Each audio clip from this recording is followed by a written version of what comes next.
Selamat siang, Namo Sanghyang Adi Budaya, Namo Buddhaya. Baik, pada kesempatan siang hari ini, saya akan memaparkan hasil kerja saya dalam bentuk media pembelajaran yang bertemakan Brahma Wihara. Dan untuk dosen pengampunya, Susanto MPD dan Juni Suryanadi, yang disusun oleh saya sendiri. Oke, kita langsung saja ke pembahasannya.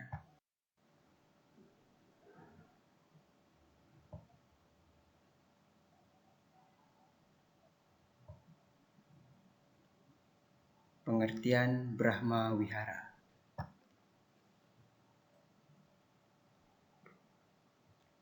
Brahma Wihara atau 4 keadaan batin yang luhur disebut pula sebagai apanyana adalah sifat-sifat luhur yang patut untuk dijalani semua makhluk. Oke, next.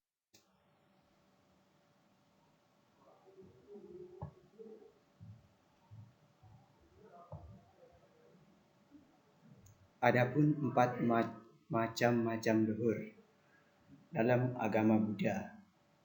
Oke teman-teman, mari kita cek 4 luhur dalam agama Buddha ini.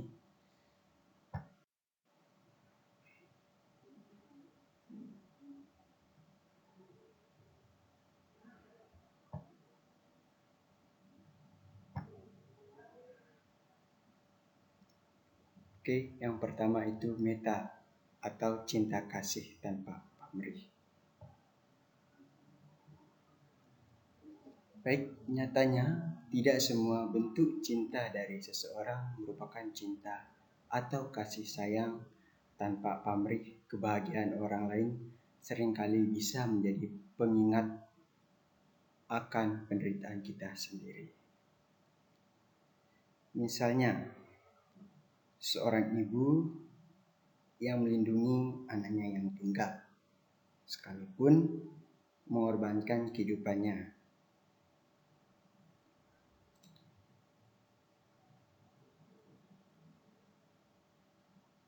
Seharusnya seseorang yang memelihara cinta kasih yang tidak terbatas itu kepada semua makhluk.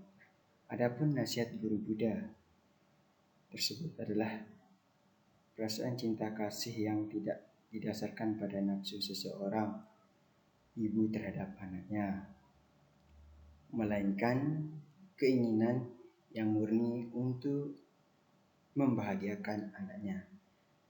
Sifat yang baik dan mulia adalah corak yang khas dari metta. Adapun pahala melaksanakan metta atau manfaat dalam melaksanakan metta.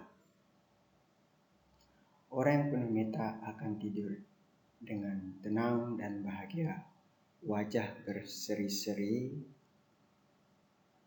dicintai banyak orang, disayang oleh makhluk lain termasuk binatang, kebal terhadap ilmu hitam kecuali karma buruknya yang sedang berbuah, akan dilindungi oleh para dewa, mudah memusatkan pikirannya atau mudah berkonsentrasi.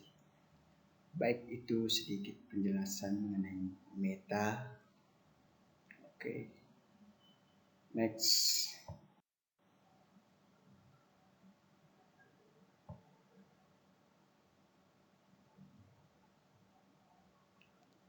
Yang kedua itu karuna, belas kasih untuk yang tidak bahagia.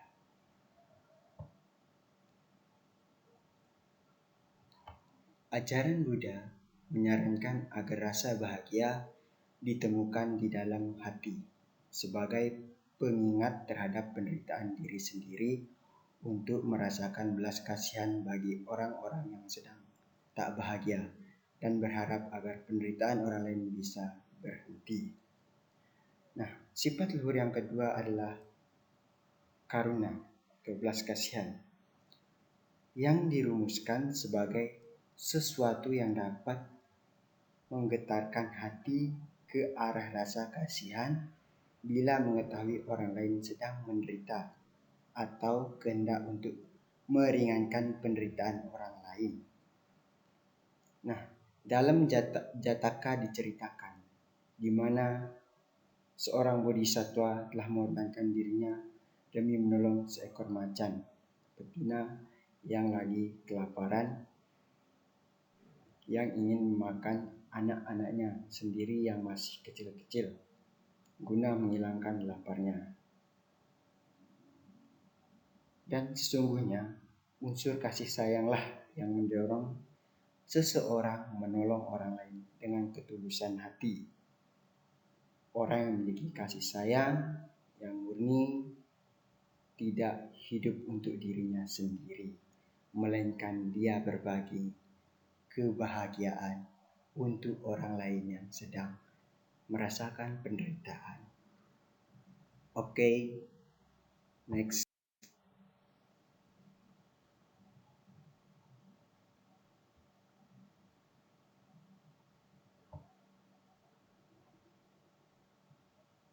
Yang ketiga, mudita, pemberian rasa simpati.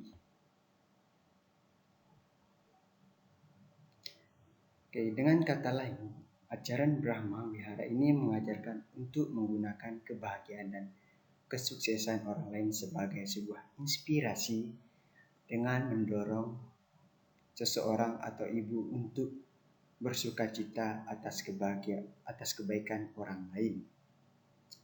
Nah, sifat luhur yang ketiga adalah mudita atau perasaan simpati, yaitu ikut senang melihat orang lain senang atau perasaan gembira atas keberhasilan orang lain.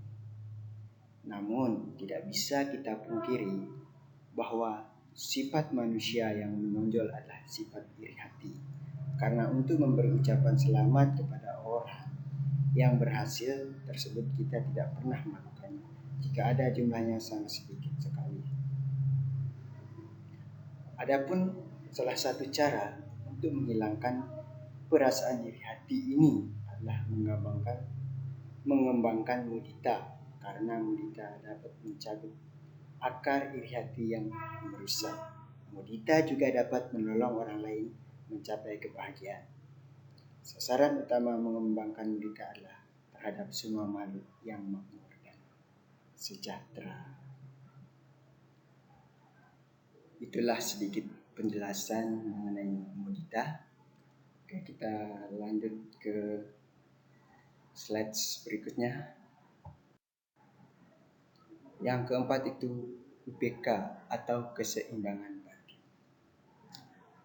UPK di sini mendorong seseorang untuk melihat sesuatu secara objektif, memandang semua orang sebagai sosok yang setara, terlibat dalam setiap percakapan dengan minat yang sama, dan membuat setiap momen baru sama pentingnya dengan momen terakhir. Nah, sifat luhur yang keempat adalah keseimbangan batin.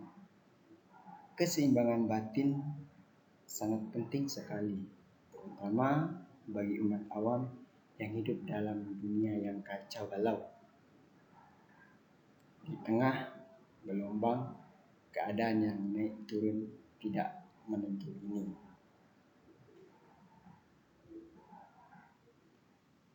Mereka melatih keseimbangan batin.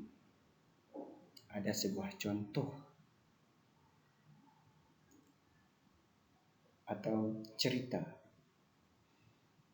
Pada suatu ketika, Guru Buddha diundang oleh seorang Brahmana untuk bersantap di rumahnya. Oleh karena diundang, maka Guru Buddha datang ke rumah Brahmana tersebut. Tapi ia bukannya menjamu Guru Buddha, melainkan malah mencerca Guru Buddha dengan kata-kata yang sangat kotor.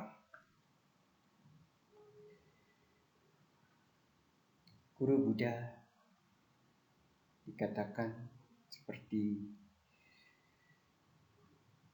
halang, guru Buddha tidak pernah mengambil ucapan orang tersebut. Oke, cuma itu yang dapat saya sampaikan dari penjelasan UPK atau keseimbangan batin. Semoga apa yang saya sampaikan ini bisa bermanfaat bagi teman-teman semuanya. Oke, terima kasih. Namo Sanyang Adi Budaya, Namo Buddhaya. Sadu, sadu, sadu.